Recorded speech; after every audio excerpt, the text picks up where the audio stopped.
ಮಲಾಲಾ ಅವರು ಒಂದು ಚಿಕ್ಕ ಹೆಣ್ಣು 1997ರಲ್ಲಿ ಜನಿಸಿತ್ತು. ಅವಳ ಈ ಮಾತು ಇತ್ತೀಚೆಗಿನದಾದರೂ ಈ ಮಾತಿನ ಹಿಂದೆ ಅಡಗಿರುವ ಸೂಕ್ಷ್ಮ ವಿಷಯಗಳು 3 ವರ್ಷಗಳ ಹಿಂದಿನ.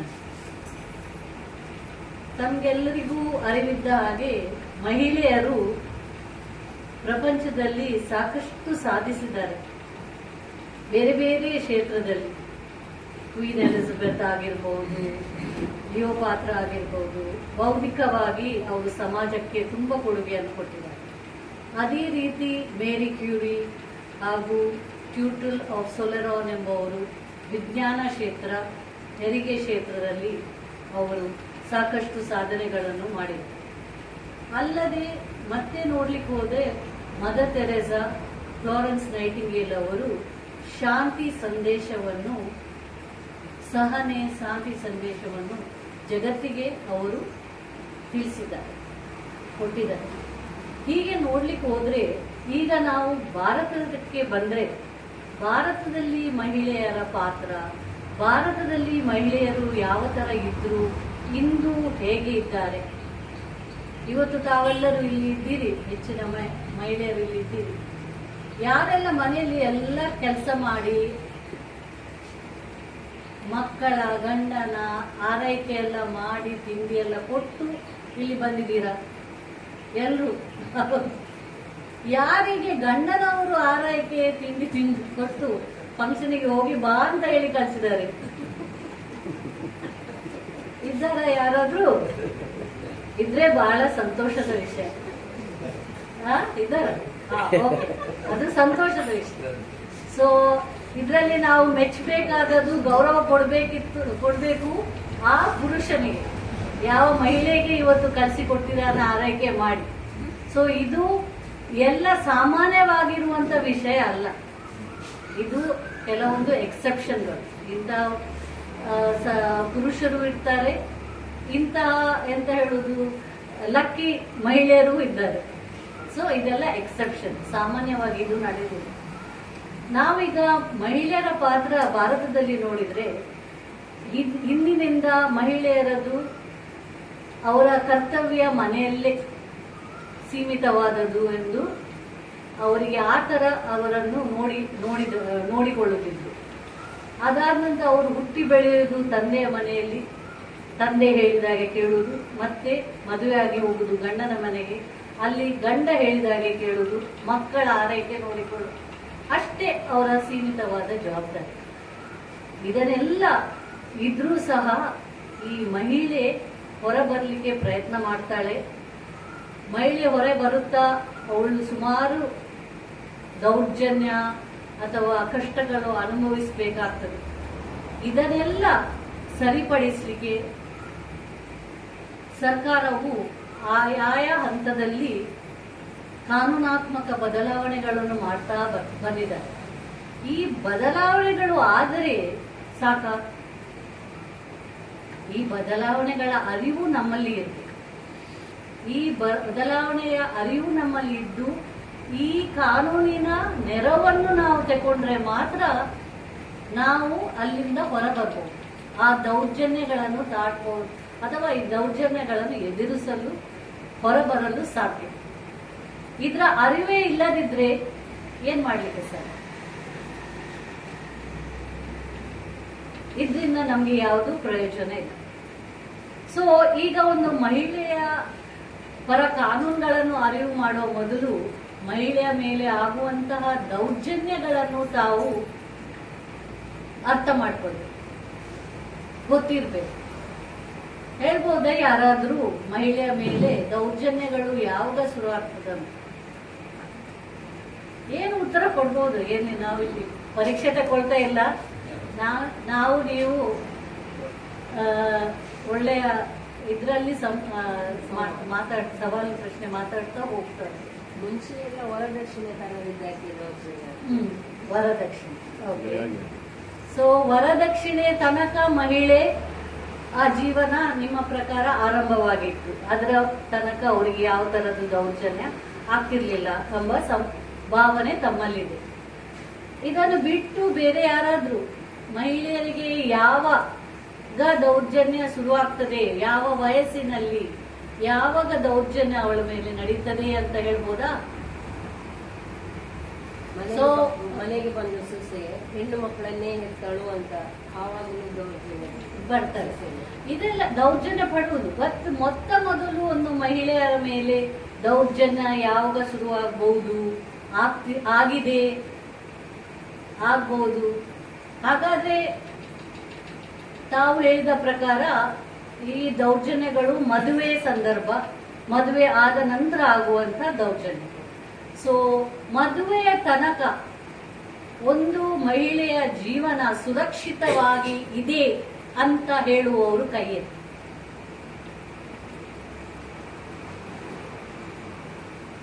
ಇದೆಯಾ? ಸೊ ಅಲ್ಲ ಮೊದಲು. ಹಾಗಾದ್ರೆ ಎಲ್ಲಿವರೆಗೆ ಹೋಗ್ಬೋದು ನಾವು? ಇಲ್ಲ ನೋಡಿ, ಮಹಿಳೆಯರ ಮೇಲೆ ದೌರ್ಜನ್ಯ ಎಲ್ಲಿ ಶುರು ಆಗ್ತದಂದ್ರೆ ಮಹಿಳೆ ಹುಟ್ಟುವ ಮೊದಲೇ. ಸೊ ಆಧುನಿಕ ದುನಿಯಾದಲ್ಲಿ ನಮಗೆ ತಂತ್ರಜ್ಞಾನ ಬಹಳ ಬೆಳೆದಿದೆ. ಈ ತಂತ್ರಜ್ಞಾನದಿಂದ ನಾವು ಬಹಳಷ್ಟು ಅರಿವು ಮಾಡಬಹುದು. ಸೊ ಹೆರಿಗೆಯ ಸಮಯದಲ್ಲಿ ಈ ಮಗು ಅಲ್ಲ, ಭ್ರೂಣ ಸರಿಯಾಗಿ ಬೆಳೆದಿದೆಯಾ ಅಥವಾ ಅದು ಎಪ್ಟೋಮಿಕ್ ಅಂದ್ರೆ ಭೂಮಿನ ಹೊರಗೆ ಇದೆಯಾ ಅಥವಾ ಅದರ ಅಂಗಾಂಗಗಳು ಸರಿಯಾಗಿ ಬೆಳೆತನ ಆಗಿದೆಯಾ ಇಲ್ಲ ಎಂಬು ನೋಡಲು ನಮಗೆ ತಂತ್ರಜ್ಞಾನಗಳು, ಅಲ್ಟ್ರಾಸೌಂಡ್ ತಾವು ಕೇಳಿರ್ಬೋದು, ಅಲ್ಟ್ರಾಸೌಂಡ್ ಇದೆ. ಈ ತಂತ್ರಜ್ಞಾನ ಇರುವುದು ಯಾವುದಕ್ಕೆ? ಈ ಭ್ರೂಣ ಸರಿಯಾಗಿ ಬೆಳೆದಿದೆ ಎಂಬುವ ವಿಷಯ ಅರಿತುಕೊಳ್ಳಲು. ಆದರೆ ಏನಾಗ್ತಾ ಬಂತು, ಕ್ರಮೇಣ ಇದರ ದುರುಪಯೋಗ ಆಗ್ತಾ ಬಂತು. ಭ್ರೂಣ ಹೆಣ್ಣು ಅಂತ ತಿಳಿದುಕೊಂಡು ಅದನ್ನು ಅಬಾರ್ಟ್ ಮಾಡಲಿಕ್ಕೆ ಶುರು ಮಾಡಿ. ಹೌದಾ? ಸೊ ಮಹಿಳೆಯರ ಮೇಲೆ ಅಪರಾಧ ಹುಟ್ಟುವ ಮೊದಲೇ ಶುರುವಾಗ್ತಾ ಬರ್ತದೆ. ಸೊ ಈ ಅಪರಾಧ ತಡೆಗಟ್ಟಲು ನಮಗೆ ಬಂದಂತಹ ಕಾನೂನಂದ್ರೆ ಈ ಪ್ರಿವೆನ್ಷನ್, ಜನನ ಪೂರ್ವ ರೋಗ ನಿರೋಧಕ ತಪಾಸಣೆ ತಂತ್ರ, ದುರುಪಯೋಗ ನಿಯಂತ್ರಣ ಮತ್ತು ತಡೆಗಟ್ಟುವ ಕಾಯ್ದೆ 1994ರಲ್ಲಿ ಬಂತು. ಸೊ ಇದರಲ್ಲಿ ಈ ಕಾಯ್ದೆ ಪ್ರಕಾರ ಏನಂದ್ರೆ, ಈ ಭ್ರೂಣ ಅಲ್ಟ್ರಾಸೌಂಡ್ ಮೂಲಕ ತಮಗೆ ತಿಳಿದಲು ಸಹ ಆ ಲಿಂಗ ತಿಳಿಸಲಿಕ್ಕಿಲ್ಲ. ಸೊ ಲಿಂಗ ತಿಳಿಸಿದಲ್ಲಿ ಇದು ಒಂದು ಅಪರಾಧ. ಸೊ ಈಗ ತಾವು ನೋಡ್ಬೋದು, ಯಾವುದಾದ್ರೂ ನೀವು ಎಲ್ಲಿಯಾದ್ರೂ ಹೋಗಿ ಅಲ್ಟ್ರಾಸೌಂಡ್ ಗೆ ಹೋದ್ರೆ ಹೊರಗೆ ಅಂಟಿಸಿ, ಅಲ್ಲಿ ಪೋಸ್ಟರ್ ಅಂಟಿಸಿದ ಇರ್ತದೆ. ಏನಂತ ಹೇಳಿದ್ರೆ, disclosing of sex is a criminal offence, is an offence ಅಂತ ಹೇಳಿ, ಪನಿಷಬಲ್ ಒಫೆನ್ಸ್ ಅಂತ ಪೇಸ್ಟ್ ಮಾಡಿದ್ದಾರೆ.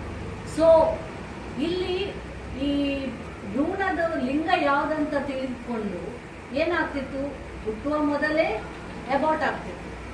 ಈ ಹುಟ್ಟಿದ ನಂತರ ಸುರಕ್ಷಿತವ ಭ್ರೂಣ? ಈ ಹೆಣ್ಣು ಮಗು ಹುಟ್ಟಿದ ನಂತರ ಸುರಕ್ಷಿತ ಇದ್ದಲ್ಲ? ಇಲ್ಲ. ಕೆಲವರು ಹೆಣ್ಣು ಮಗು ಹುಟ್ಟಿದ್ದೇ ಒಂದು ಶಾಪ ಅಂತ ತಿಳ್ಕೊಂಡು 1 ವರ್ಷದ ಒಳಗೆ ಹೆಣ್ಣು ಮಗುವನ್ನು ಕೊಲ್ತಿದ್ರು. ಇದಕ್ಕೆ ಫೀಮೇಲ್ ಇನ್ಫೆಂಟಿಸೈಡ್ ಅಂತ ಹೇಳಿ ಕರೀತಾರೆ. ಸೊ ಇದಕ್ಕೆಲ್ಲ ತಡೆಗಟ್ಟಲು ನಮಗೆ ಇರುವಂತಹ ಈ prenatal diagnostic technique regulation and prevention of misuse act 1994. So ಇಂಥ ಒಂದು ಕಾಯ್ದೆ ಇದೆ. ಸೊ ಈ ಕಾಯ್ದೆ ಅಡಿಯಲ್ಲಿ ಯಾವ ಲಿಂಗವನ್ನು ತಿಳಿಸುವ ಹಾಗೆ ಇಲ್ಲ. ಸೊ ನಮ್ಮದೇ ಈ ಯಾವುದು ಹೇಳುದು, ಭಾರತೀಯ ಮಕ್ಕಳ ಹಕ್ಕು ಸಂಸ್ಥೆ, ಇದರ ಪ್ರಕಾರ ಏನು, ಅವರ 12 ಮಿಲಿಯನ್ ಹೆಣ್ಣು ಮಕ್ಕಳು ಜನಿಸಿದ್ರೆ 1 ಮಿಲಿಯನ್ ಹೆಣ್ಣು ಮಕ್ಕಳು 1 ವರ್ಷದ ಒಳಗೆ ಅವರನ್ನು ಕೊಲ್ತಾರೆ. ಇದು ನಮ್ಮ ಸೆನ್ಸಸ್. ಮುಂದೆ ಹೋಗುವ ಆಯ್ತು, ಮಹಿಳೆ ಹುಟ್ಟಿದ್ಲು, 1 ವರ್ಷ ದಾಟಿ ಇನ್ನೂ ಸಹ ಬದುಕಿ ಉಳಿದ್ಲು, ಮುಂದೆ ಆಗುವಂತ ಅವಳ ಮೇಲೆ ದೌರ್ಜನ್ಯಗಳು ಏನಂತ ಹೇಳ್ಬೋದಾ? ಅಂದ್ರೆ ಬಾಲ್ಯ ವಿವಾಹ ಹೇಳ್ತೀರಾ? ಬಾಲ್ಯ ವಿವಾಹ ಮುಂಚಿನ ಕಾಲದಲ್ಲಿ ಆಗ್ತಿತ್ತು, ಈಗ ಎಲ್ಲಿ ಆಗ್ತದೆ? ನಮ್ಮ ಪರಿಸರದಲ್ಲಿ ಎಲ್ಲಿ ಆಗ್ತದೆ? ಈಗ ಎಲ್ಲ ಪ್ರಾಯಸ್ಥ ಮಕ್ಕಳಿಗೆ ಮದುವೆ ಆಗುವುದು ಅಂತ ತಮ್ಮ ಗಮನದಲ್ಲಿ ಇರಬಹುದು. ಆದ್ರೆ ಇತ್ತೀಚೆಗೆ ನೀವು ಮಾಧ್ಯಮದಲ್ಲಿ ಕೇಳಿದ್ದೀರಾ ಯಾರಾದ್ರೂ ಕೂರ್ಗಿನಲ್ಲಿ ಸೋಮಾರ್ಪೇಟಲ್ಲಿ ಆದಂತಹ ಘಟನೆ? ಹೆಸರು ಅಫ್ಕೋರ್ಸ್. ಏನಾಯ್ತು ಅಲ್ಲಿ? ಈ 15 ಹರೆಯದ ಹುಡುಗಿಗೆ 32 ವರ್ಷದ ಪುರುಷನೊಂದಿಗೆ ನಿಶ್ಚಯವಾಯಿತು.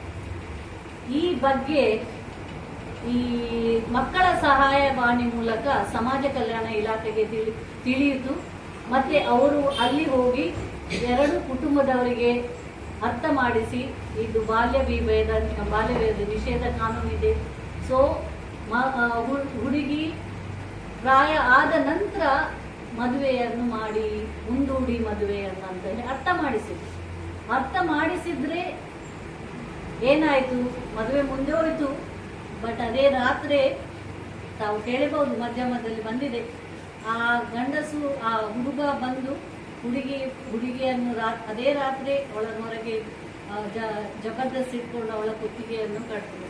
ಸೊ ನಾವು ಈ ಕಾಲದಲ್ಲಿ 2024ರಲ್ಲಿ ಇದ್ದು ಬಾಲ್ಯ ವಿವಾಹ ಇಲ್ಲ ಅಂತ ಹೇಳಿ ಆ ಧೈರ್ಯದಿಂದ ಹೇಳುವ ಹಾಗೆ ಇಲ್ಲ. ಇಂತಹ ಘಟನೆಗಳು ನಡೀತಾ ಇದೆ, ಇಂತಹ ದೌರ್ಜನ್ಯಗಳು ಮುಂದುವರಿತಾ ಇದೆ. ಆದರೆ ಇದನ್ನು ತಡೆಗಟ್ಟಲು ಆಲ್ರೆಡಿ ಕಾನೂನುಗಳಿವೆ. ಚೈಲ್ಡ್ ಮ್ಯಾರೇಜ್ ರೆಸ್ಟ್ರೇಂಟ್ ಆಕ್ಟ್ 1929 ಜಾರಿಗೆ ಬಂದಿತ್ತು. ಹಾಗೆ prohibition of child marriage act 2006 ಅಂತ ಒಂದು ಜಾರಿಗೆ ತಂದಿದೆ. ಮುಂದೆ ನಾವು ಸಾಕ್ತಾ ಹೋದ್ರೆ ಮೇಡಮ್ ಹೇಳಿದ್ರು ಯಾವುದು ದೌರ್ಜನ್ಯ, ಇಲ್ಲಿಗೆ ಬಂದೇವೀಗ. So dowry harassment. ಮಹಿಳೆ, ಪ್ರಾಚೀನ ಭಾರತೀಯ ಮಹಿಳೆ ಏನಿದ್ರು, ತಂದೆ ಮನೆಯಿಂದ ಗಂಡನ ಮನೆಗೆ, ಹೆಚ್ಚಿನ ವಿದ್ಯಾಭ್ಯಾಸ ಇಲ್ಲ, ಅಲ್ಲಿ ಹೋಗಿ ಗಂಡನ ಮನೆಯಲ್ಲಿ ಗಂಡ ಹೇಳಿದಾಗೆ ಕೇಳ್ಕೊಳ್ಳೋದು. ಆದರೆ ಈ ಡೌರಿ ಎಂಬ ಒಂದು ಕಪ್ಪು ಚುಕ್ಕೆ ನಮ್ಮಲ್ಲಿ ನಮ್ಮ ಏನು ಹೇಳುದು ಸಂಸ್ಕೃತಿ ಪ್ರಕಾರವೇ ನಡೆದುಕೊಂಡು ಬಂದಂಥದ್ದು. ಅದರ ಉದ್ದೇಶ ಒಳ್ಳೆದಿರಬಹುದು, ಬಟ್ ಅದನ್ನು ದುರುಪಯೋಗ ಪಡಿಸಿ ಏನಾಗ್ತಿತ್ತು, ಈ ಮಹಿಳೆಗೆ ದೌರ್ಜನ್ಯಕ್ಕೆ ಒಳಪಡಿಸ್ತಿದ್ರು. ಡೌರಿ ತರದಿದ್ರೆ ಅವಳಿಗೆ ಮನೆಯಲ್ಲಿ ಊಟ ಇಲ್ಲ, ಅಥವಾ ಅವಳಿಗೆ ಹೊಡೆಯುವುದು ಬಡಿಯುವುದು, ಬೇರೆ ಬೇರೆ ರೀತಿಯಲ್ಲಿ ಅವಳಿಗೆ ದೌರ್ಜನ್ಯ ಕೊಡಲಿಕ್ಕೆ ಶುರು ಮಾಡಿದ್ರು. ಅವಳು ಹೇಳುವಾಗೇ ಇಲ್ಲ, ಹಿಂದೆ ತಿರುಗಿ ತಂದೆ ಮನೆಗೆ ಹೋಗುವಾಗೇ ಇಲ್ಲ. ಈ ಪರಿಸ್ಥಿತಿಯಲ್ಲಿ ಅವಳು ಏನ್ ಮಾಡ್ತಿದ್ಲು, ಏನ್ ಮಾಡಬಹುದು, ಅವಳನ್ನೇ ಒಂದೇ ಯಾವುದಾದ್ರೂ ತರದಿಂದ ಆತ್ಮಹತ್ಯೆಗೆ ಮಾಡ್ತಿದ್ಲು. ಅದೇ ಒಂದು ದಾರಿ ಉಳಿದಿದೆ ಅಂತ. ಸೊ ಇದರ ಬಗ್ಗೆ ತಮಗೆ ಎಲ್ರಿಗೂ ಅರಿವಿದೆ. ಡೌರಿ ಪ್ರೊಹಿಬಿಷನ್ ಆಕ್ಟ್ ಅಂತ ಇದು 61ರಲ್ಲಿ ಜಾರಿಗೆ ಬಂದಿದೆ. ಸೊ ಇದರಲ್ಲಿ ಈ ಆಕ್ಟ್ ಪ್ರಕಾರ ವರದಕ್ಷಿಣೆ ಕೊಡುವುದು ಸಹ ಅಪರಾಧ, ತಗೊಳ್ಳುವುದು ಸಹ ಅಪರಾಧ. ವರದಕ್ಷಿಣೆಯನ್ನು ಯಾವುದೇ ವ್ಯಕ್ತಿ ವಧು ಅಥವಾ ವಧುವರ ಪೋಷಕರಿಂದ ಅಥವಾ ಅವರ ಸಂಬಂಧಿಕರಿಂದ ಪ್ರತ್ಯಕ್ಷವಾಗಿ ಯಾ ಪರೋಕ್ಷವಾಗಿ ವರದಕ್ಷಿಣೆ ಬೇಡಿಕೆ ಇಡುವುದು ಇದು ಅಪರಾಧ. ಇದನ್ನು ಪರಿಗಣಿಸಿ ಈ 7 ವರ್ಷದ ಒಳಗೆ ಒಂದು ಮಹಿಳೆ ಮದುವೆ ಆದ 7 ವರ್ಷದ ಒಳಗೆ ಅವಳು ತೀರಿ ಹೋದರೆ ಅದು ಒಂದು ಅಸಹಜ ಮರಣ, ಅದು ಡೌರಿ ಡೆತ್ ಅಂತ ಪರಿಗಣಿಸಲಾಗಿದೆ. ಡೌರಿ ಡೆತ್ ಅಂತ ಆದಾಗ ಏನಾಗ್ತದೆ, ನಮಗೆ ಎವಿಡೆನ್ಸ್ ಆಕ್ಟ್ ಸಾಕ್ಷ್ಯ ಕಾನೂನು ಇದೆ, ಅದರಲ್ಲಿ ಪ್ರಿಸಂಪ್ಷನ್ ಇದೆ. 7 ವರ್ಷದ ಒಳಗೆ ಮಹಿಳೆ ತೀರಿ ಹೋದ್ರೆ ಅದು ಡೌರಿ ಡೆತ್ ಇಂದವೇ ತೀರಿ ಹೋಗಿದ್ದಾಳ, ಅದು ಅಲ್ಲ ಅಂತ ತೋರಿಸಿಕೊಡುವುದು ಆರೋಪಿಯ ಗಂಡನ ಮನೆಯವರ ಜವಾಬ್ದಾರಿ ಆಗ್ತದೆ. ಇದು ನಾವು ತೋರಿಸಿ ಕೊಡ್ಬೇಕು, ಮಹಿಳೆಯ ಪರವಾಗಿ ಅದನ್ನು ಆ ಡೌರಿಯಿಂದ ಆದಂತಹ ಮರಣ ಅಂತ ತೋರಿಸಿಕೊಡುವ ಅವಶ್ಯಕತೆ ಇರುವುದಿಲ್ಲ. ಬಟ್ ಆ ಪ್ರಿಸಂಪ್ಷನ್ ಅವಳಿಗೆ ಸಿಗ್ತದೆ, 7 ವರ್ಷದ ಒಳಗೆ ಅವಳು ತೀರಿಕೊಂಡು ಹೋದ್ರೆ ಅದು ಡೌರಿ ಡೆತ್ ಇಂದ ಅಂತಾರೆ. ಸೊ ಇದರಲ್ಲಿ ಬೇಕಾದಷ್ಟು ನಮಗೆ ಪರಿಹಾರಗಳು ಸಿಗ್ತದೆ, ಅನುಕೂಲಗಳು ಇವೆ. ನೆಕ್ಸ್ಟ್ ಏನಾಯಿತು, ಈ ಕಾರ್ಯಕರ್ತೆ ಒಬ್ರು ಹರಿಯಾಣ ಸರಕಾರದ ಸಮಾಜ ಕಲ್ಯಾಣ ಇಲಾಖೆಯ ಕಾರ್ಯಕರ್ತೆ ಒಬ್ಬರು, ಅವರು ಒಂದು ಬಾಲ್ಯ ವಿವಾಹವನ್ನು ತಡೆಯಲು ಮುಂದಾದರು. ಅವರ ಹೆಸರು ಏನಿಲ್ಲ, ಬನ್ವಾರಿ ದೇವಿ ಅಂತ ಹೇಳಿ. ಅವರು ಅದನ್ನು ತಡೆಯಲು ಹೋದಾಗ ಅವಳು ಎದುರಿಸಿದಂತ ಜನರು, ಈ ಏನು ಹೇಳುದು, ಮೇಲ್ಮಟ್ಟದ ಜನರು, ಆ ಊರಿನ ಮೇಲ್ಮಟ್ಟದ ಜನರು ಗುರ್ಜರ್ ಎಂಬ ಕುಟುಂಬಕ್ಕೆ ಸೇರಿದವರು, ಗುರ್ಜರ್ಸ್ ಅಂತ ಬಳಗಕ್ಕೆ ಸೇರಿದವರು. ಅವರನ್ನು ಎದುರಿಸಿ ಅವಳ ಬಾಲ್ಯ ವಿವಾಹವನ್ನು ತಡೆಗಟ್ಟಲು ಹೋದಾಗ ಏನಾಯಿತು, ಅವಳ ಮೇಲೆ ಅತ್ಯಾಚಾರ, ಗ್ಯಾಂಗ್ ರೇಪ್ ಆಯಿತು. ಗ್ಯಾಂಗ್ ರೇಪ್ ಆದ ಕಾರಣ, ಆದರೆ ಮುಂದೆ ಅದರ ಸಾಕ್ಷ್ಯ ರೂಪದಲ್ಲಿ ಏನು ಇರದ ಕಾರಣ ಈ ಅಪರಾಧಿಗಳನ್ನು ಬಿಡಲಾಗಿದೆ. ಇದು ಬಿಟ್ಟ ನಂತರ ಎಲ್ಲರ ಗಮನ ಸೆಳೆಯಿತು. ಮತ್ತೆ ಹಲವಾರು ಮಹಿಳಾ ಪರ NGOಗಳು ಒಟ್ಟು ಸೇರಿ ವಿಶಾಖ ಎಂಬ ಹೆಸರಿನಲ್ಲಿ ಸುಪ್ರೀಂ ಕೋರ್ಟ್ಗೆ ರಿಟ್ ಹಾಕಿದ್ರು. ಮಹಿಳೆಯರಿಗೆ ಕಾನ್ಸ್ಟಿಟ್ಯೂಷನ್ ಪ್ರಕಾರ ಆರ್ಟಿಕಲ್ 14, 15, 16 ಪ್ರಕಾರ ನಮಗೆ ಯಾವುದೇ ಬೇರೆ ಬೇರೆ ತರಹದ ಇದು ಲಭ್ಯವಿರುವ ಹಕ್ಕುಗಳು ನಮಗೆ ದೊರಕ್ತಾ ಇಲ್ಲ, ಕೆಲಸದ ಜಾಗದಲ್ಲಿ ರಕ್ಷಣೆ ಇಲ್ಲ ಅಂತ ಹೇಳಿ ಮೊರೆ ಹೋದ್ರು. ಇದನ್ನು ಸಂಪೂರ್ಣವಾಗಿ ಅರಿತುಕೊಂಡು ಸುಪ್ರೀಂ ಕೋರ್ಟ್ಗೆ ಏನು ತಿಳಿಕೆ ಬಂತಂದ್ರೆ, ಈ ಕೆಲಸದ ಜಾಗದಲ್ಲಿ ಮಹಿಳೆಯರಿಗೆ ಯಾವ ತರದ ರಕ್ಷಣೆಯೂ ಇಲ್ಲ, ಮಹಿಳೆಯರಿಗೆ ಕುರಿತಾದ ರಕ್ಷಣೆ ಕೊಡಬೇಕು ಅಂತ ಹೇಳಿ ಕೂಡಲೇ ವಿಶಾಖ ಗೈಡ್ಲೈನ್ಸ್ ಅಂತ ಹೇಳಿ ಅವರು ಮಾಡಿದ್ರು. ಸುಪ್ರೀಂ ಕೋರ್ಟೇ ಅದನ್ನು ಮಾಡಿದ್ರು. ಮತ್ತೆ ಅದನ್ನು ಕಡ್ಡಾಯವಾಗಿ ಪ್ರತಿಯೊಂದು ಸಂಘ ಸಂಸ್ಥೆಗಳಲ್ಲಿ ಅದನ್ನು ಪಾಲಿಸಬೇಕಂತ ಮಾಡಿದ್ರು. ಅದಾದ ನಂತರ ಕೆಲವು ವರ್ಷ ಆಗಿದೆ. ಅದ ನಂತರ ನಮಗೆ ಕಾನೂನು ಬಂತು, the sexual harassment of women at work place prevention prohibition redressal act 2013 ಅಂತ. ಇದರ ಸಂಪೂರ್ಣ ಕ್ರೆಡಿಟ್ ಹೋಗ್ಬೇಕಿರೋದು ಬನ್ವಾರಿ ದೇವಿ ಅವರು. ಸೊ ಏನಾಗ್ತಾ ಇದೆ, ಈ ಕೆಲಸದ ಸ್ಥಳದಲ್ಲಿ ಆಗುವಂತ ದೌರ್ಜನ್ಯ ಹೇಳಿದ್ರೆ ಬರೀ ಕೆಲಸದ ಸ್ಥಳ ಅಲ್ಲ, ಮನೆ ಕೆಲಸಕ್ಕೆ ಹೋಗುವ ಮಹಿಳೆಯರಿಗೆ ಮನೆಯಲ್ಲಿ ಆಗುವಂತ ದೌರ್ಜನ್ಯಗಳು ಸಹ ಈ ಕಾನೂನ ಅಡಿಯಲ್ಲಿ ಬರ್ತದೆ, ಅವರಿಗೆ ರಕ್ಷಣೆ ಸಿಗ್ತದೆ. ಈಗ ಒಬ್ಬರಿಗೆ ದೌರ್ಜನ್ಯ ಆದರೆ ಕೆಲಸದ ಸ್ಥಳದಲ್ಲಿ ಏನ್ ಮಾಡಬೇಕಾಗ್ತದೆ, ಏನ್ ಮಾಡಬೇಕು? ಈಗ ಕಾನೂನಿನ ಪ್ರಕಾರ 10 ಜನರಕ್ಕಿಂತ ಜಾಸ್ತಿ ಕೆಲಸದಲ್ಲಿ ಕೆಲಸದ ವರ್ಕರ್ಸ್ ಇದ್ರೆ ಅಲ್ಲಿ ಕಡ್ಡಾಯವಾಗಿ ಒಂದು ಕಂಪ್ಲೇಂಟ್ಸ್ ಕಮಿಟಿಯನ್ನು, ಇಂಟರ್ನಲ್ ಕಂಪ್ಲೇಂಟ್ಸ್ ಕಮಿಟಿಯನ್ನು ರಚಿಸಲೇಬೇಕು ಯಾವುದೇ ಸಂಘ ಸಂಸ್ಥೆ ಆಫೀಸ್ಗಳಲ್ಲಿ. ಸೊ ನೀವು ಕೆಲಸಕ್ಕೆ ಹೋಗುವ ಜಾಗದಲ್ಲಿ ಅಂತಹ ಒಂದು ಕಮಿಟಿ ಇದ್ದೇ ಇರ್ತದೆ. ತಮಗೆ ಏನಾದರೂ ಅಲ್ಲಿ ಈಗ ಕೆಲಸದ ಜಾಗದಲ್ಲಿ ಯಾವ ತರ ದೌರ್ಜನ್ಯ ಆಗ್ಬೋದು, ಯಾವ ತರಹದ ಕೆಲಸ, ಎಲ್ಲರೂ ಇರ್ತಾರೆ, ಎಲ್ಲರ ಎದುರು ದೌರ್ಜನ್ಯಗಳು ಆಗುದಿಲ್ವಾ? ಆಗ್ತದೆ. ಯಾವ ತರದ ದೌರ್ಜನ್ಯಗಳು ಆಗ್ಬೋದು?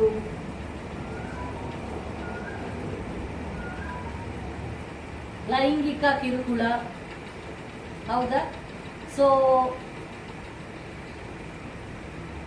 ಅಲ್ಲಿ ಏನು ಯಾವುದು ಈ ಮಹಿಳೆಯರ ಮೇಲೆ ಅಶ್ಲೀಲ ಈ ಪಿಕ್ಚರ್ಗಳನ್ನು ತೋರಿಸುವುದು ಒಬ್ಳೇ ಇರುವಾಗ, ಅಥವಾ ರಾತ್ರಿ ಸ್ವಲ್ಪ ಕೆಲಸ ಬಾಕಿ ಇದೆ ನೀನು ಒಬ್ಳೇ ಇರು ಅಂತ ಹೇಳಿ ಅವಳನ್ನು ಕಾಯಿಸುದು, ಮತ್ತೆ ಏನಾದ್ರೂ ಕಿರುಕುಳ ಕೊಡುದು, ಅಥವಾ ಆ ಕಿರುಕುಳ ಯಾವ್ದಕ್ಕಾದ್ರೂ ಅವಳು ಒಪ್ಪದಿದ್ರೆ ನಿನ್ನ ನಾಳೆ ಆ ಕೆಲಸದಿಂದ ತೆಗಿತೇನೆ ಅಥವಾ ನಿನ್ನ ವಿರುದ್ಧ ನಾನು ಕಂಪ್ಲೇಂಟ್ ಕೊಡ್ತೇನೆ ಅಂತ ಬೆದರಿಸುವುದು. ಸೊ ಕೆಲಸದ ಸ್ಥಳದಲ್ಲೇ ಹಲವಾರು ತರದ ದೌರ್ಜನ್ಯಗಳು ನಡೀತಾ ಇತ್ತು. ಅಲ್ಲಿ ಯಾವುದೆಲ್ಲ ದೌರ್ಜನ್ಯಗಳಂದ್ರೆ ಮಹಿಳೆ ಯಾವ ತರದ ಈ ಮಹಿಳೆಯರನ್ನು ಜಸ್ಟ್ ಒಂದು ಟ್ಯಾಪ್ ಮಾಡಿದ್ರು ಸಾಕು, ಅದು ಸಹ ಒಂದು ದೌರ್ಜನ್ಯ. ನೀವ್ ಹೇಳ್ಬೋದು ಏನಾಯ್ತಪ್ಪ ಒಂದು ಹೀಗೆ ಹೊಡೆದದ್ದು, ನಾನ್ ಪ್ರೀತಿಯಲ್ಲಿ ಹೊಡೆದದ್ದು ಅಂತ. ಇಲ್ಲ, ಆ ಪ್ರೀತಿಯಲ್ಲಿ ಅವರಿಬ್ಬರ ನಡುವೆ ಸಹನೆ ಇದ್ದು ಅವರು ಫ್ರೆಂಡ್ಸ್ ಆಗಿದ್ದು ಅವರಿಗೇನು ಆಕ್ಷೇಪ ಇಲ್ಲದೆ ಅದನ್ನು ಮುಟ್ಟಿದ್ರೆ ಅದು ಏನಿಲ್ಲ. ಇಲ್ಲದಿದ್ರೆ ತಾವು ಜಸ್ಟ್ ಒಂದು ಟ್ಯಾಪ್ ಮಾಡಿದ್ರು ಅದು ಒಂದು ಇದರಲ್ಲಿ ನಿಮ್ಗೆ ಪರಿಹಾರ ಸಿಗ್ತದೆ. ತಾವು ನೋಡ್ಬೋದು ಯಾವ್ದದು ಇದರಲ್ಲಿ ಫೇಮಸ್ ಕೇಸ್ ಅಂದ್ರೆ ತರುಣ್ KPS ಗಿಲ್ ಕೇಳಿದೀರಾ? ತುಂಬಾ ಹಳೆಯ ಕೇಸ್ ಇದು. KPS ಗಿಲ್ ಎಂಬವರು ಅವರು farmer director general of police ಆಗಿದ್ರು. ಅವ್ರೇನ್ ಮಾಡಿದ್ರು, ಒಂದು ರಾತ್ರಿ ಪಾರ್ಟಿ ಇತ್ತು, ಆಫೀಸರ್ಸ್ನವರ ಪಾರ್ಟಿ. ಆ ಪಾರ್ಟಿಯಲ್ಲಿ ಅವರು ಒಂದು ರೂಪಂ ದಿಯೋಲ್ ಬಜಾಜ್ ಅಂತ ಹೇಳಿ ಮಹಿಳಾ IPS ಅಧಿಕಾರಿ ಅವಳಿಗೆ ಒಂದು ಟ್ಯಾಪ್ ಅನ್ನು ಕೊಟ್ಟು ಇದನ್ನು ಅವರು ಆಕ್ಷೇಪಿಸಿ ಅವರು ಇದರ ಬಗ್ಗೆ ಕಂಪ್ಲೇಂಟ್ ಕೊಟ್ಟದ್ರಿಂದ ಇದು ದೌರ್ಜನ್ಯದಲ್ಲಿ ಒಳಗಾಗ್ತದೆ ಅಂತ ಹೇಳಿ ಸುಪ್ರೀಂ ಕೋರ್ಟ್ ಅಪ್ಹೋಲ್ಡ್ ಮಾಡಿದೆ. ಅದೇ ರೀತಿ ಈ ಸೆಕ್ಷುವಲ್ ಹ್ಯಾರಸ್ಮೆಂಟ್ ಇನ್ನೊಂದು ತಾವು ಕೇಳಿರ್ಬಹುದು, ತರುಣ್ ತೇಜ್ಪಾಲ್ tehelka.com ಇದು ಎಡಿಟರ್. ಅವರು ಗೋವಾದಲ್ಲಿ ಇರುವಾಗ ಅಲ್ಲಿ ಒಂದು ಮಹಿಳಾ ಉದ್ಯೋಗಿಗೆ ಅವರಿಂದ ದೌರ್ಜನ್ಯಕ್ಕೆ ಒಳಪಡ್ತಿದ್ದಾರೆ ಅಂತ ಹೇಳ್ಕೊಂಡು ಅಲ್ಲಿ ಕಂಪ್ಲೇಂಟ್ ಆಗಿತ್ತು. ಅಫ್ಕೋರ್ಸ್ ಆ ಕೇಸ್ ಬಿದ್ದು ಹೋಗಿದೆ ಇವತ್ತು. ಆದರೂ ಅವರು ಆ ಕ್ಷಣದಲ್ಲೇ ಕೂಡಲೇ ರಿಸೈನ್ ಮಾಡಿದ್ರು ಆ ಟೈಮಲ್ಲಿ. ಈಗ ಇಂಥ ದೌರ್ಜನ್ಯಗಳಾದಾಗ ಎರಡು ವಿಧಗಳಿವೆ ನೋಡಿ. ಈ ದೌರ್ಜನ್ಯಗಳು ಕೆಲವೊಮ್ಮೆ ಕ್ರಿಮಿನಲ್ ಆಫೆನ್ಸ್ ಆಗಿರ್ತದೆ. ಸೊ ಆ ಸಂದರ್ಭದಲ್ಲಿ ಕ್ರಿಮಿನಲ್ ಕಂಪ್ಲೇಂಟೂ ಆಗ್ತದೆ. ಈ ದೌರ್ಜನ್ಯದ ಬಗ್ಗೆ ಇಂಟರ್ನಲ್ ಕಮಿಟಿಗೆ ನೀವು ಕಂಪ್ಲೇಂಟ್ ಸಹ ಕೊಡ್ಬೋದು, ಅಲ್ಲಿಯೂ ಎನ್ಕ್ವೈರಿ ಆಗ್ತದೆ. ಈ ಇನ್ಕ್ವೈರಿಯಿಂದ ನಾವೀಗ ನಾನು ನಾಳೆ ದೊಡ್ಡ ಆಫೀಸರ್ ಮೇಲೆ ಕಂಪ್ಲೇಂಟ್ ಕೊಟ್ರೆ ಅಯ್ಯೋ ನನ್ನ ಕೆಲಸ ಹೋಗ್ಬೋದು, ನಂಗೆ ಇರುದೇ ಒಂದು ಕೆಲಸ ಅಂತ ಸುಮ್ಮನೆ ಇರುವ ಹೆದರ್ಬೇಕಂತ ಇಲ್ಲ. ಕಂಪ್ಲೇಂಟ್ ಕೊಟ್ಟಾಗ ತಮ್ಮ ಐಡೆಂಟಿಟಿಯನ್ನು ಸೀಕ್ರೆಟ್ ಆಗಿ ಇಟ್ಕೊಳ್ತಾರೆ, ಇದನ್ನು ಪಬ್ಲಿಕ್ ಮಾಡುವುದಿಲ್ಲ.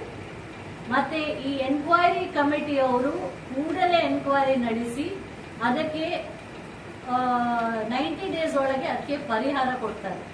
ಸೊ ಈ ಯಾವ ತರ ಪರಿಹಾರ, ಒಂದೇ ಆ ಆಫೀಸರ್ ಅನ್ನು ವರ್ಗಾಯಿಸಬಹುದು, ಅಥವಾ ಅವರನ್ನು ಕೆಲಸದಿಂದ ಟರ್ಮಿನೇಟ್ ಮಾಡಬಹುದು, ಅಥವಾ ಅವರನ್ನು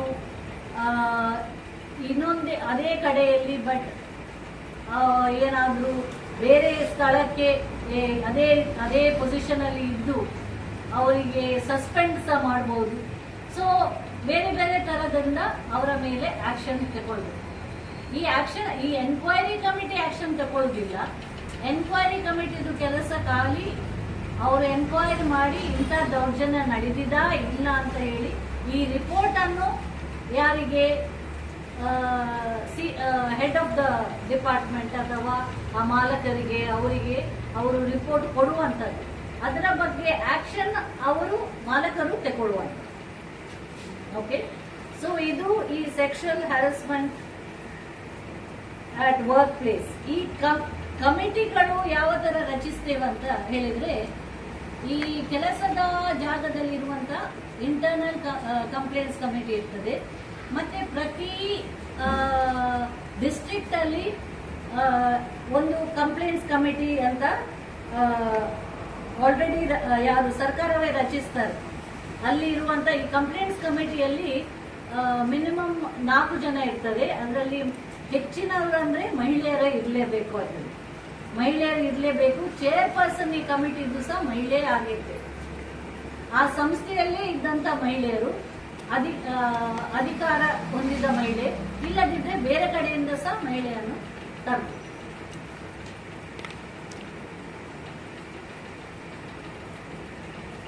ಸೊ ಇದರ ಬಗ್ಗೆ ತಮ್ಗೆ ಏನಾದ್ರೂ ಪ್ರಶ್ನೆ ಏನಾದ್ರೂ ಇದೆಯಾ?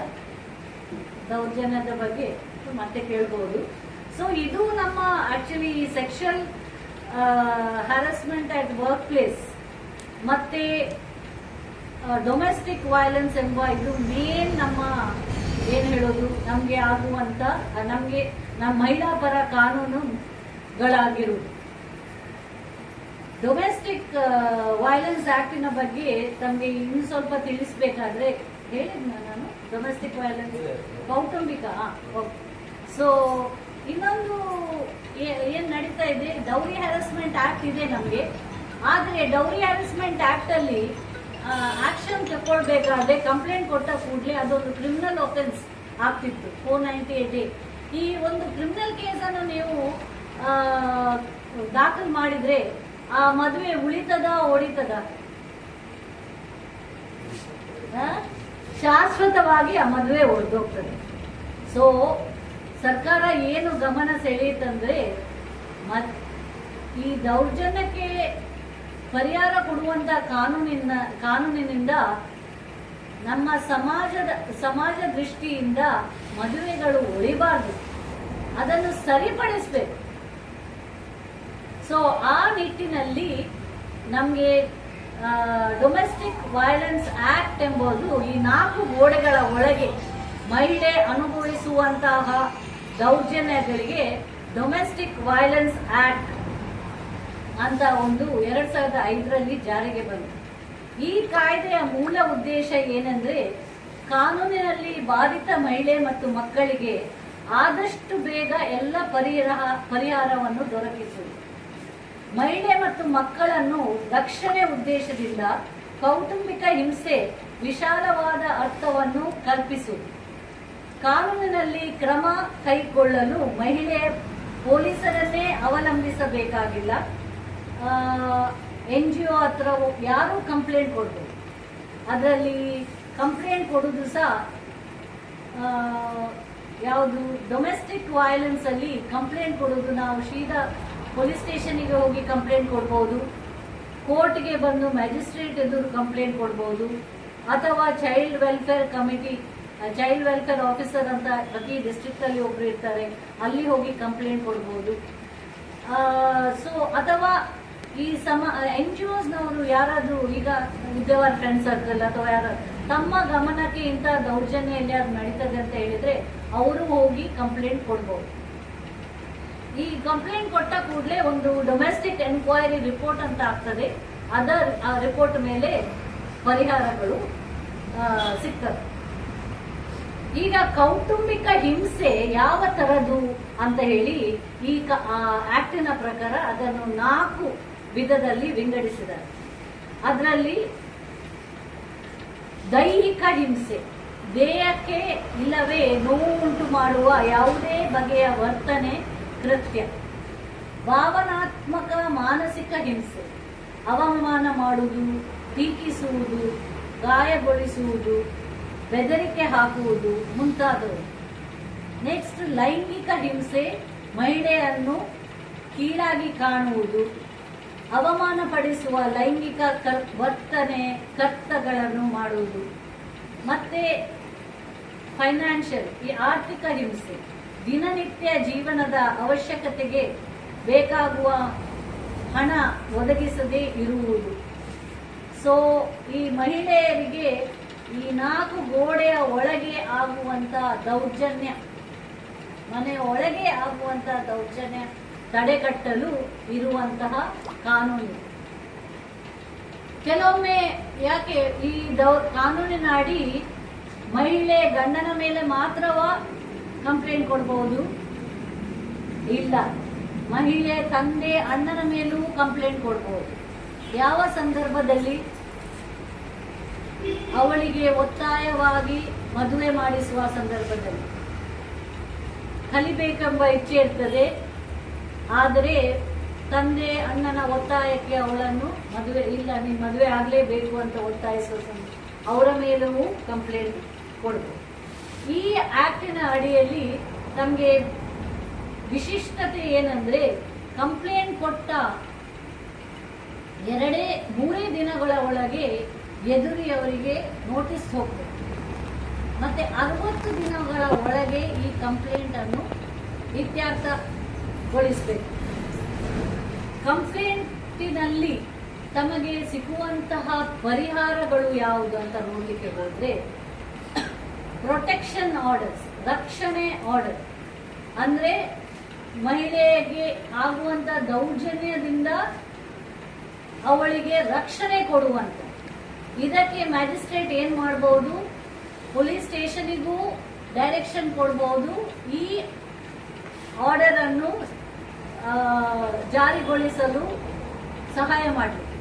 ಸೊ ನಿಮಗೆ ಪೊಲೀಸ್ ಸ್ಟೇಷನ್ ಇಂದ ಸಹ ಸಹಾಯ ಸಿಗ್ತದೆ.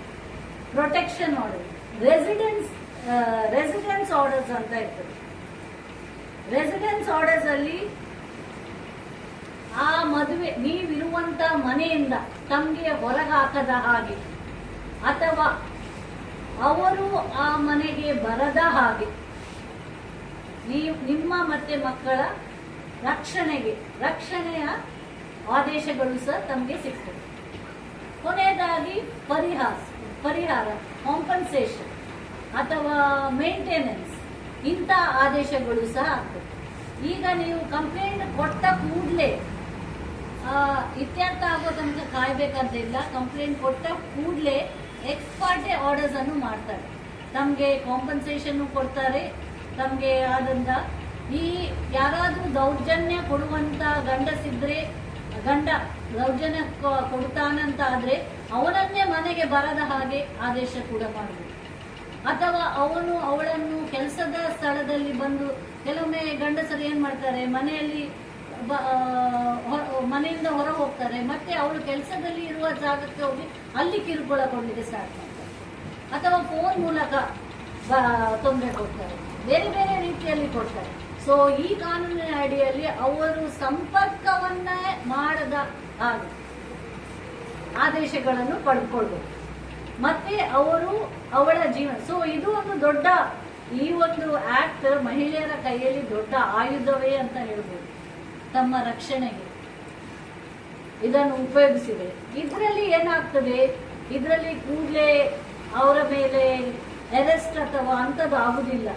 ಇದರಲ್ಲಿ ಯಾವತ್ತೂ ಇವರನ್ನಿಬ್ಬರನ್ನು ಮೀಡಿಯೇಷನ್ಗೆ ಅಂದ್ರೆ ಸಂಧಾನಕ್ಕೆ ಕಳಿಸಬಹುದು judge.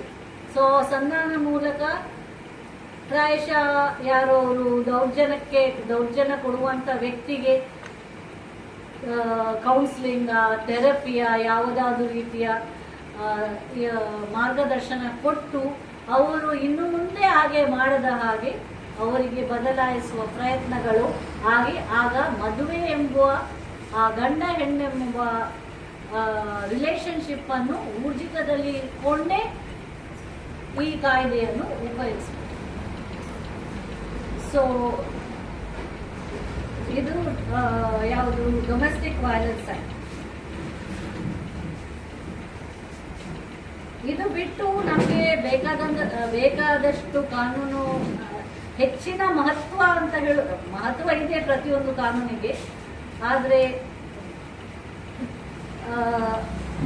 So representation of women, the indecent representation of women act 1986, ಈ ಕಾಯ್ದೆಯು ಮಹಿಳೆಯ ಅಸಭ್ಯ ಪ್ರಾತಿನಿಧ್ಯ ರಕ್ಷಿಸುತ್ತದೆ.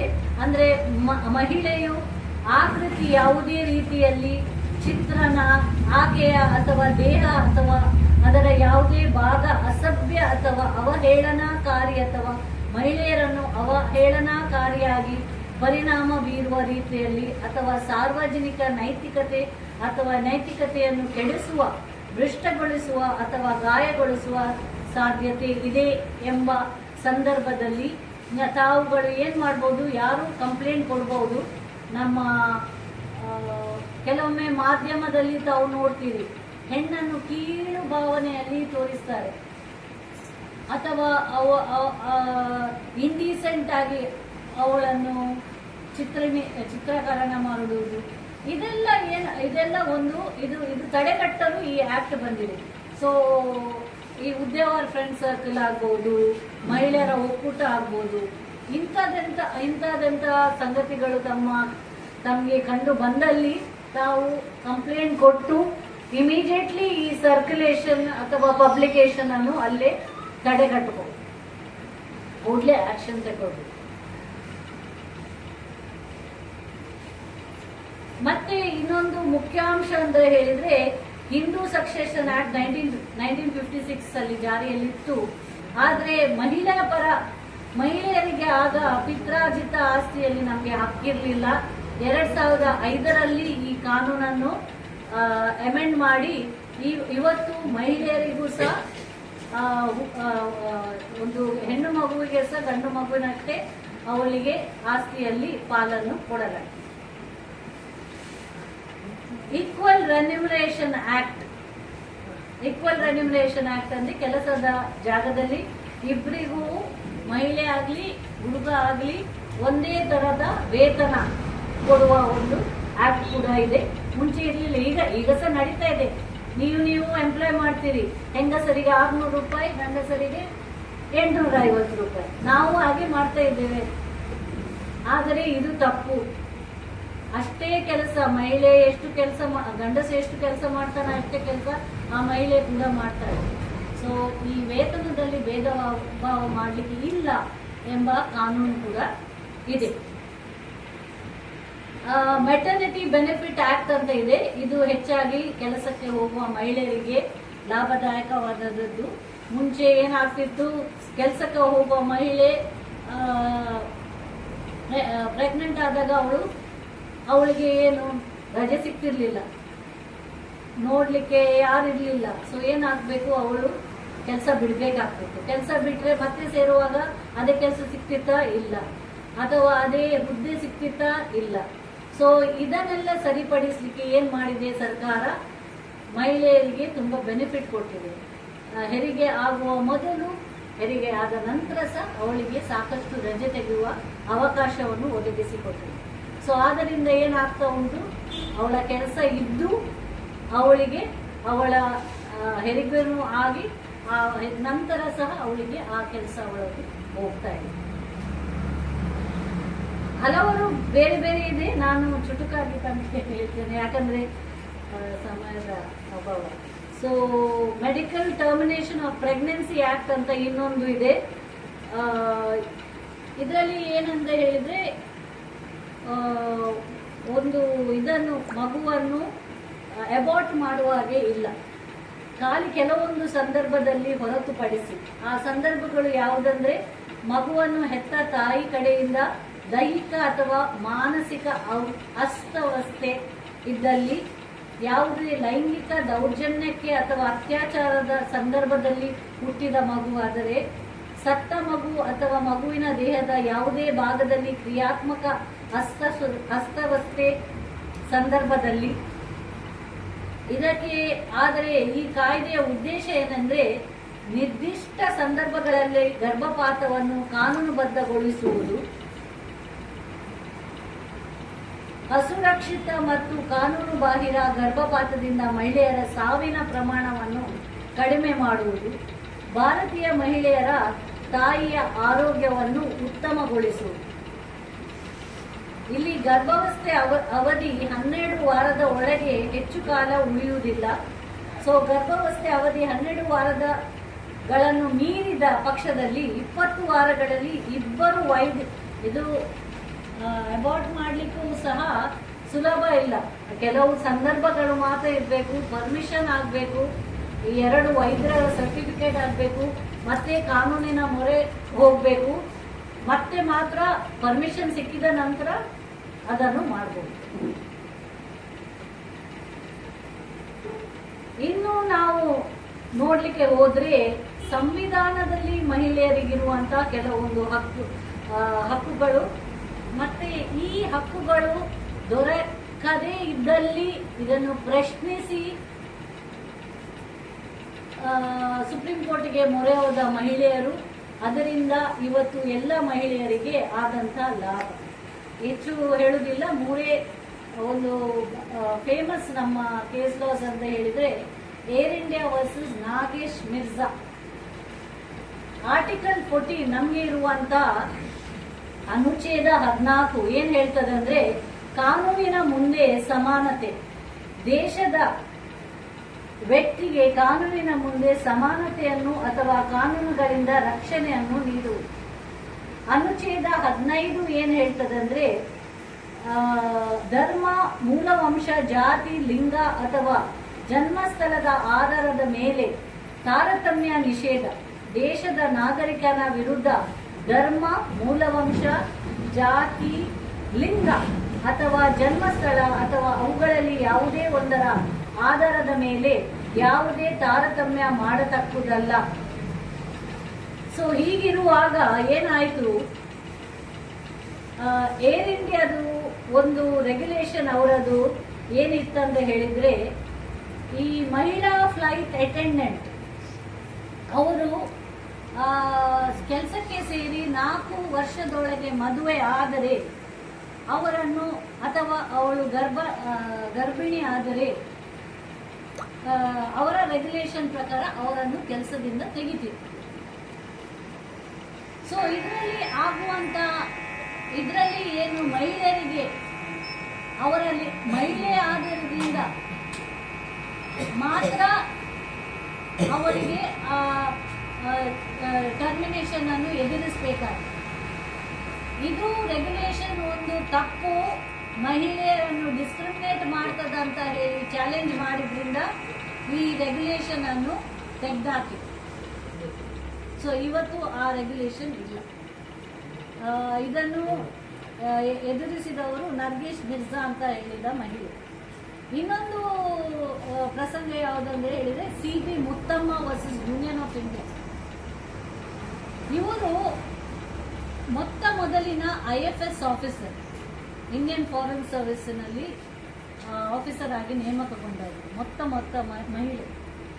ಇದರಲ್ಲಿ IFS ಅಲ್ಲಿ ಅವರದು ಏನಿತ್ತಂದ್ರೆ ಹೇಳಿದ್ರೆ, ಮಹಿಳೆ ಆದ ಕಾರಣ ಅವಳಿಗೆ ಪ್ರಮೋಷನ್ ಇಲ್ಲ. ಅವಳು ಪ್ರಮೋಷನ್ ಆಗಬೇಕಾದ್ರೆ ಒಂದು ಅಂಡರ್ಟೇಕಿಂಗ್ ಕೊಡಬೇಕಾಗ್ತಿತ್ತು. ಏನಂದ್ರೆ, ಅವಳು ಒಂದು ಪಕ್ಷ ಮದುವೆ ಆದರೆ ಅವಳು ಫಸ್ಟ್ಗೆ ಪರ್ಮಿಷನ್ ಕೇಳ್ತಾಳೆ, ಮತ್ತೆ ಪರ್ಮಿಷನ್ ಸಿಕ್ಕಿದ್ರು ಮತ್ತೆ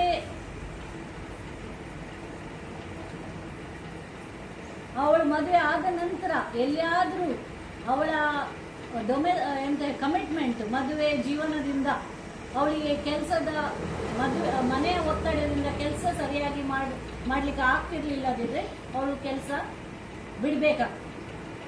ಈ 2 ಷರತ್ತುಗಳು, ಈ 2 ಕಂಡೀಷನ್ಗಳು ಈ ಮಹಿಳೆಯರಿಗೆ ಮಾತ್ರ ಇದ್ದವು. ಅಂದ್ರೆ ಅವಳಿಗೆ IFS ಅಲ್ಲಿ ಮುಂದೆ ಪರ್ಮಿಷನ್ ಕೊಡಬೇಕಾದ್ರೆ ಅವಳು ಅಂಡರ್ಟೇಕಿಂಗ್ ಕೊಡಬೇಕಿತ್ತು, ಮತ್ತೆ ಮದುವೆ ಆಗುವ ಮುಂಚೆ. ಮದುವೆ ಆದ ನಂತರ ಒಂದು ಪಕ್ಷ ಅವಳಿಗೆ ಅಷ್ಟು ಟೈಮ್ ಡಿವೋಟ್ ಮಾಡ್ಲಿಕ್ಕೆ ಆಗುದಿಲ್ಲ, ಮನೆಯದು ಒತ್ತಡ ಜಾಸ್ತಿ ಆಗ್ತದೆ ಅಂತ ಕಂಡು ಬಂದಲ್ಲಿ ಅವರಿಗೆ ಅವಳನ್ನು ಕೆಲಸದಿಂದ ತೆಗಿಬಹುದು ಎಂಬ ಇದನ್ನು ಅವಳು ಚಾಲೆಂಜ್ ಮಾಡಿದ್ಲು. ಆಫ್ಕೋರ್ಸ್ ಅದರ ನಂತರ